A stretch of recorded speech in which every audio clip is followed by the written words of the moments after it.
Hello friends, কেমন আছো সবাই? আশা করি সবাই ভালো আছো। তো আজ আমি তোমাদের জন্য নতুন একটি বিষয় নিয়ে এসেছি। আর বিষয়টি হচ্ছে জাতীয় শিক্ষানীতি 2020। তো কি এই শিক্ষানীতি, কি কি পরিবর্তন আনতে চলেছে সরকার, সব কিছু আমরা এই ভিডিওতে জানব। তো শিক্ষা এমন একটি বিষয় যা আমাদের সবার জীবনের সঙ্গে অঙ্গাঙ্গিভাবে জড়িত। স্বামী বিবেকানন্দ বলেছেন, মানুষের অন্তর্নিহিত সত্তার পরিপূর্ণ বিকাশই হচ্ছে শিক্ষা। উপনিষদে বলা হয়েছে, শিক্ষা মানুষকে সংস্কারমুক্ত করে তোলে। বা ঋগ্বেদে বলা হয়েছে, শিক্ষা হলো এমন একটি প্রক্রিয়া যা ব্যক্তিকে আত্মবিশ্বাসী এবং আত্মত্যাগী করে তোলে। আবার শঙ্করাচার্যের মতে আত্মজ্ঞান লাভই হচ্ছে শিক্ষা। তো জাতীয় শিক্ষানীতি 2020 ভারত সরকার 34 বছর পর তার শিক্ষানীতিতে পরিবর্তন করতে চলেছে। 34 বছর অনেক লম্বা সময়, যেখানে আমাদের দেশে যে মোবাইলগুলো বা সারা বিশ্বের মোবাইলগুলোর সফটওয়্যারও 6 মাসের মধ্যেই আপডেট হয়ে যায়, কিন্তু শিক্ষার মতো একটি গুরুত্বপূর্ণ ব্যবস্থার এত দেরি আপডেট হতে। যাই হোক, এটা একটা কন্ট্রোভার্সি, কেন হলো কি না হলো না এই বিষয়ে আমি কোনো কিছু বলতে চাই না, সেটা আপনারা নিজেই জানেন। তো আজ আমি জাতীয় শিক্ষানীতি 2020-এর কী কী আছে বা কী কী হবে না হবে সেই বিষয়ে কিছু আলোচনা করব এবং আপনাদের সামনে তুলে ধরার চেষ্টা করব। ভিডিওতে আমি জাতীয় শিক্ষানীতি 2020-কে 3টি ভাগে ভাগ করেছি। প্রথম ভাগে সাধারণ পরিবর্তন যেগুলো রয়েছে সেগুলো, দ্বিতীয় ভাগে স্কুল স্তরে কী পরিবর্তন হয়েছে সেগুলো, আর তৃতীয় স্তরে ধরেছি আমরা উচ্চ শিক্ষার ক্ষেত্রে কী কী পরিবর্তন হতে চলেছে সেই বিষয়ে। তো ভিডিওটি সম্পূর্ণ দেখবেন, স্কিপ না করে দেখবেন। আর কেমন হলো না হলো কমেন্ট করে মতামত জানালে খুবই খুশি হব। আর যদি আমার চ্যানেলটি সাবস্ক্রাইব না করে থাকেন তাহলে কি প্লিজ সাবস্ক্রাইব করে রাখবেন, ঠিক আছে? তাহলে চলুন দেখে নেই জাতীয় শিক্ষানীতি 2020-এ কী আছে না আছে।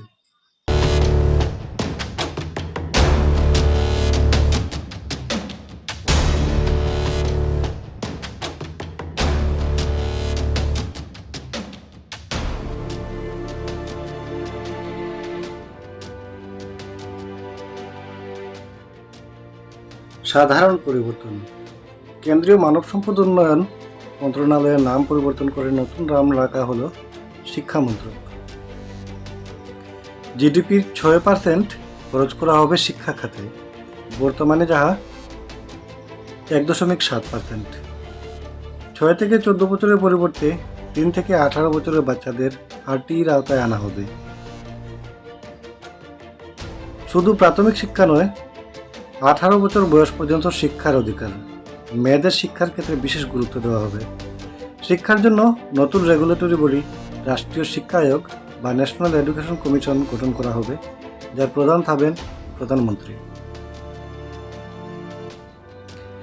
বিদেশে সেরা 100টি কলেজকে এদেশে তাদের ক্যাম্পাস করার অনুমোদন দেওয়া হবে। বিদেশের সেরা 100টি ইউনিভার্সিটিকে এদেশে তাদের ক্যাম্পাস গড়ার অনুমোদন দেওয়া হবে। ডিজিটাল শিক্ষাকে গুরুত্ব দিতে এডুকেশনাল টেকনোলজি ফোরাম NEFT তৈরি করা হবে এবং কোর্স প্রাথমিকভাবে 8টি আঞ্চলিক ভাষা বাংলা, গুজরাটি, তামিল, তেলেগু, ওড়িয়া, কানাড়া, মারাঠি, কন্নড়, মালয়ালম ইত্যাদি ভাষায় অনলাইন পড়াশোনা চালাতে জোর দেওয়া হবে। কস্তুরবা গান্ধী স্কুলগুলোকে দ্বাদশ শ্রেণী পর্যন্ত উন্নীত করা হবে।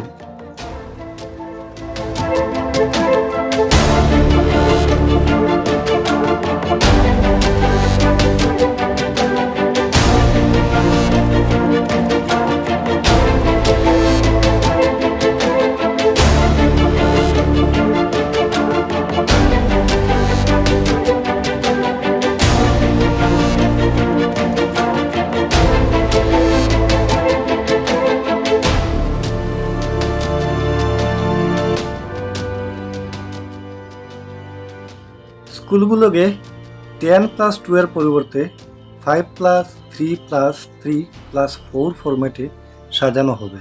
প্রথম 5 বছর ফাউন্ডেশন স্টেজ, 3 থেকে 8 বছর বয়স পর্যন্ত। এখানে 3 বছর আঙ্গনবাড়ি বা প্রি প্রাইমারি স্কুলে এবং 2 বছর প্রাইমারি স্কুলে প্রথম ও দ্বিতীয় শ্রেণীতে থাকবে। 3 বছর প্রিপারেটরি স্টেজ, তৃতীয় থেকে পঞ্চম শ্রেণী পর্যন্ত, অর্থাৎ বয়স 8 থেকে 11 বছর পর্যন্ত থাকবে। পরের 3 বছর মিডিল স্টেজ, অর্থাৎ ষষ্ঠ থেকে অষ্টম শ্রেণী পর্যন্ত। এখানে 11 থেকে 14 বছর বয়স পর্যন্ত থাকবে। এবং শেষ 4 বছর সেকেন্ডারি স্টেজ, নবম থেকে দ্বাদশ শ্রেণী পর্যন্ত, অর্থাৎ 14 থেকে 18 বছর পর্যন্ত। 2025 সাল নাগাদ সব রাজ্য ও কেন্দ্রের স্কুলকে তৃতীয় শ্রেণী পর্যন্ত বাধ্যতামূলক শিক্ষা নিশ্চিত করতে হবে সব শিক্ষার্থীদের জন্য। ষষ্ঠ শ্রেণী থেকে কোডিং শিক্ষা এবং ভোকেশনাল শিক্ষার ব্যবস্থা থাকবে। মূল্যায়নের ক্ষেত্রে ছাত্রছাত্রীরা নিজেরা, সহপাঠীরা এবং শিক্ষক শিক্ষিকারা মূল্যায়ন করবে, অর্থাৎ ত্রিস্তরীয় মূল্যায়ন হবে। অর্থাৎ শিক্ষক শিক্ষিকারা তো মার্ক দেবেনই, সঙ্গে যে স্টুডেন্ট থাকবে বা ছাত্রছাত্রী থাকবে সে নিজেও মার্ক দেবে, আর তার সঙ্গে যারা পড়াশোনা করবে তারাও তাকে মার্ক দেবে। তো তিন দিকে মার্ক একসঙ্গে প্লাস করে অ্যাভারেজ বের করে তার মূল্যায়ন করা হবে। বোর্ড পরীক্ষা অবজেক্টিভ ও সাবজেক্টিভ দুভাবেই হবে।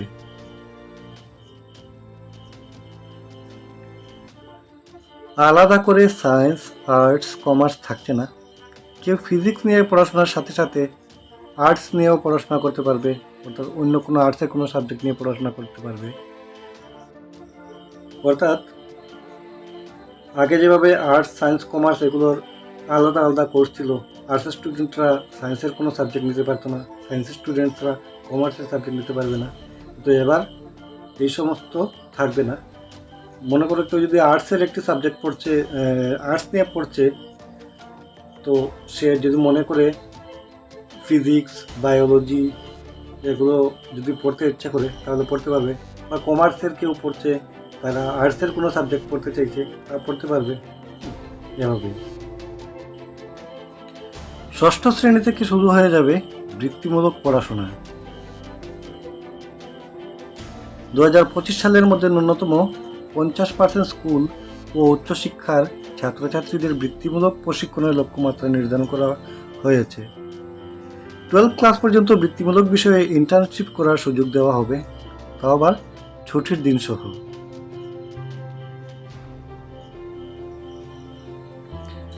এনসিইআরটি এবং এসসিইআরটি প্রথম শ্রেণীর শিশুদের জন্য 3 মাসের প্লে বেসড স্কুল প্রিপারেশন মডিউলের রূপরেখা তৈরি করবে।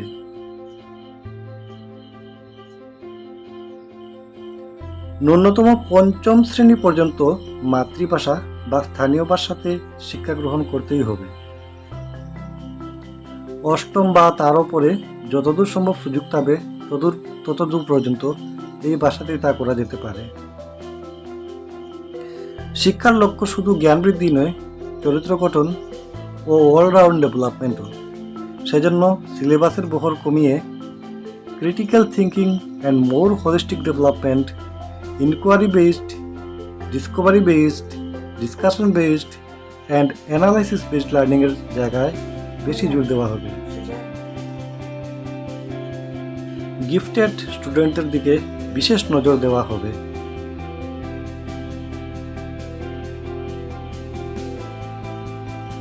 সংস্কৃতকে স্কুল স্তরে গুরুত্বপূর্ণ বিষয় হিসাবে তুলে ধরা হবে।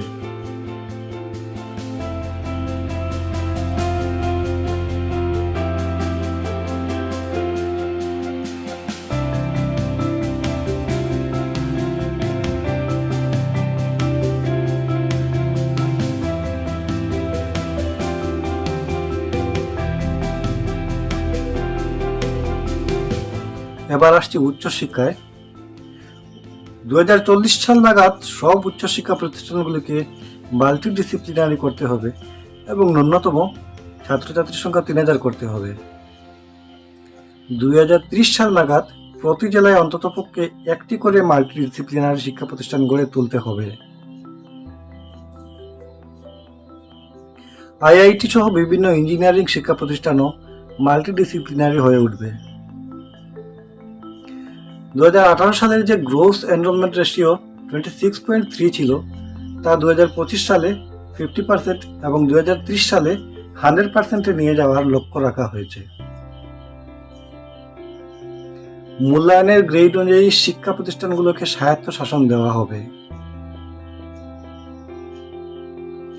শিক্ষা প্রতিষ্ঠানগুলিতে ওপেন ডিস্টেন্স লার্নিং অর্থাৎ ওডিএল এবং অনলাইন প্রোগ্রামের ব্যবস্থা থাকবে।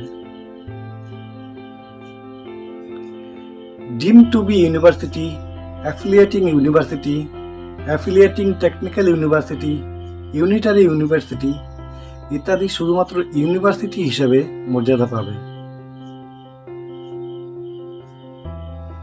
শিক্ষা প্রতিষ্ঠানগুলি সমাজসেবা, পরিবেশবিদ্যা, নীতিশিক্ষা প্রভৃতি ক্ষেত্রে ক্রেডিট বেসড স্কোরিং এবং প্রজেক্ট চালু করবে। গুরুত্ব পাবে ভারতীয় কৃষ্টি, সংস্কৃতি, ইতিহাস, ভাষা প্রভৃতি। কলেজে ভর্তির জন্য এনটিএ চালু হবে। সমস্ত কলেজের জন্য থাকবে একটি সাধারণ প্রবেশিকা পরীক্ষা। তবে সংশ্লিষ্ট কলেজ না চাইলে এটি চালু নাও করতে পারে, অর্থাৎ এটি অপশনাল থাকবে। স্নাতক কোর্স হবে 3 অথবা 4 বছরের এবং স্নাতকোত্তর 1 অথবা 2 বছরের। থাকবে 5 বছরের ইন্টিগ্রেটেড কোর্সের ব্যবস্থাও। উচ্চশিক্ষায় এন্ট্রি বা এক্সিটের ক্ষেত্রে অনেক অপশন রয়েছে। যেমন 3 বা 4 বছরের গ্র্যাজুয়েশনে কেউ মনে করলেন 1 বছর পর আর পড়বেন না, তাকে ওই 1 বছরের সার্টিফিকেট দেওয়া হবে। 2 বছরের ডিপ্লোমা, 3 বছরের ব্যাচেলার ডিগ্রি আর পুরো কমপ্লিট করলে ব্যাচেলার উইথ রিসার্চ দেওয়া হবে। অর্থাৎ অনেকগুলো অপশন থাকছে।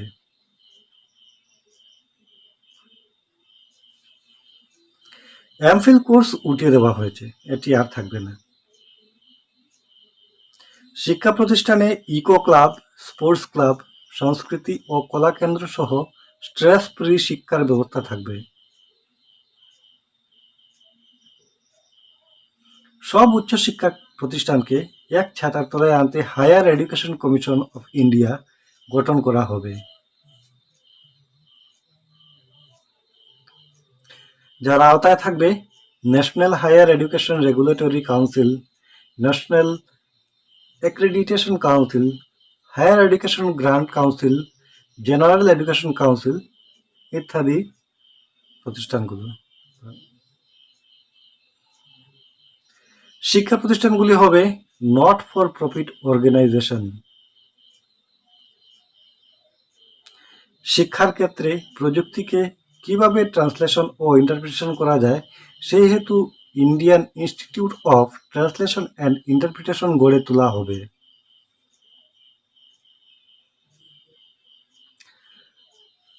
তো এগুলোই ছিল জাতীয় শিক্ষানীতি 2020-এর কিছু বক্তব্য, যেগুলো সরকার আগামী বছর থেকে চালু করতে চলেছে।